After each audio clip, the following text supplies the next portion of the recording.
Oh, there we go here, folks. It's coming along here. We're at 165 in about 3 hours. Looking good.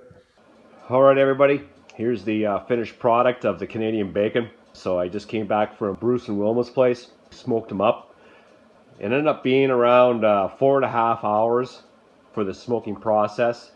At about 160 degrees, we used maple wood chips, and it turned out fantastic. It's still cooling off. You might be able to see heat rising from the pork loin itself.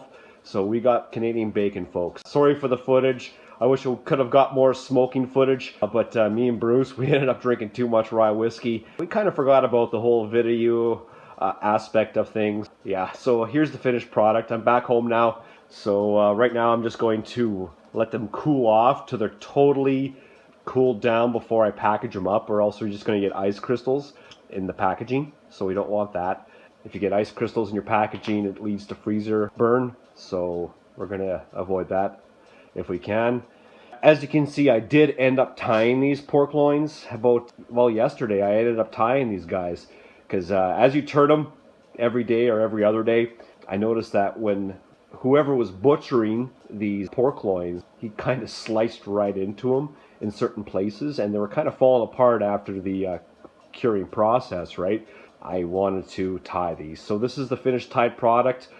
It smokes pretty good, but when you tie them, you're going to have to smoke them a bit longer, right? Because they're a little bit more dense. You don't want to cook these, so these are going to be probably 25% cooked by the time they're finished smoking, because it's only like 160 degrees smoking process for 4.5 hours, and these are pretty thick.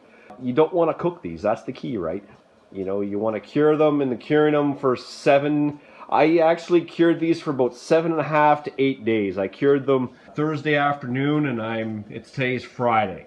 So Friday afternoon. So it ended up being probably more or less 8 days. If you were to tie these, for instance, before you cured them, you'd want to probably extend it to about an extra 3 to 4 days on top of that, just because of the surface area is now thicker once you do tie them versus when they're not tied. Overall, great. I'm happy with the product. Nice and golden.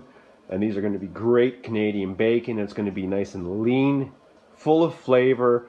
So I hope you enjoyed the video. Sorry I didn't get more smoking time in there, but rye whiskey unfortunately won the day for videotaping.